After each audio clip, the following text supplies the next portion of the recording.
খুলনা বিশ্ববিদ্যালয়ে mark distribution নিয়ে আজকে আমরা কথা বলবো। এই মার্ক ডিস্ট্রিবিউশনটা একটু জন্য কেমন জানো, তাই না? চলো দেখে আসি খুলনা বিশ্ববিদ্যালয়ে মার্ক ডিস্ট্রিবিউশন কিভাবে রেজাল্ট প্রস্তুত করা হয় সেই সব বিষয়ে বলি।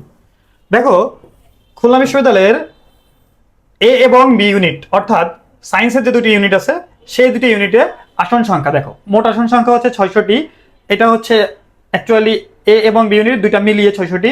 ন্যূনতম আবেদনযোগ্যতা এসএসসি এবং এইচএসসি পরীক্ষা মিলিয়ে মোট জিপিএ ন্যূনতম 8 থাকতে হবে। অর্থাৎ তুমি যদি 8 না পাও তাহলে তুমি কিন্তু খুলনা ভার্সিটিতে পরীক্ষা দিতে পারবে না। খুবই ইন্টারেস্টিংলি তোমাদের জন্য যেটা ভালো সেটা হচ্ছে ক্যালকুলেটর ব্যবহার করা যাবে। সর্বমোট 100 নাম্বার এ এবং বি দুটোতেই। এমসিকিউ অংশে 60 নাম্বার, রিটেন অংশে 40 নাম্বার, সময় 1 ঘন্টা 30 মিনিট, সবকিছু একই রকম। আর মেধা তালিকা প্রস্তুত করতে এসএসসি এবং এইচএসসির কোনো জিপিএ এখানে লাগে না। এটা হচ্ছে ইন্টারেস্টিং জিনিস। আচ্ছা, এরপরে চলে যেতে হবে আমাদের নেক্সট স্লাইডে, দেখি কি আছে।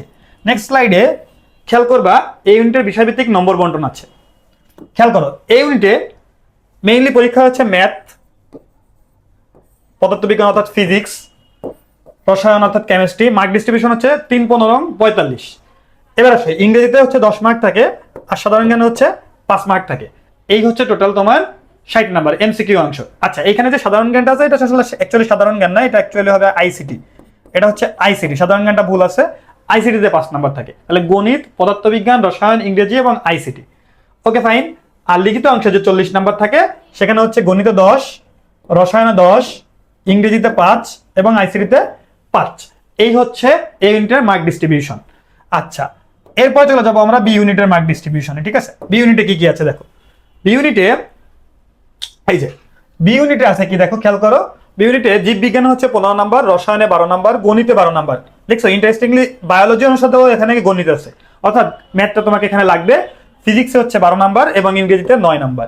আর লিখিত অংশে যেটা আছে জীববিজ্ঞানে 10, রসায়নে 8, গণিতে 8, পদার্থবিজ্ঞানে 8, ইংরেজিতে 6। এই হচ্ছে টোটাল মার্ক ডিস্ট্রিবিউশন বি ইউনিটের। তাহলে এখানে এ এবং বি ইউনিট কিন্তু আলাদা আলাদা পরীক্ষা হয়। ঠিক আছে, তো সিট সংখ্যা হচ্ছে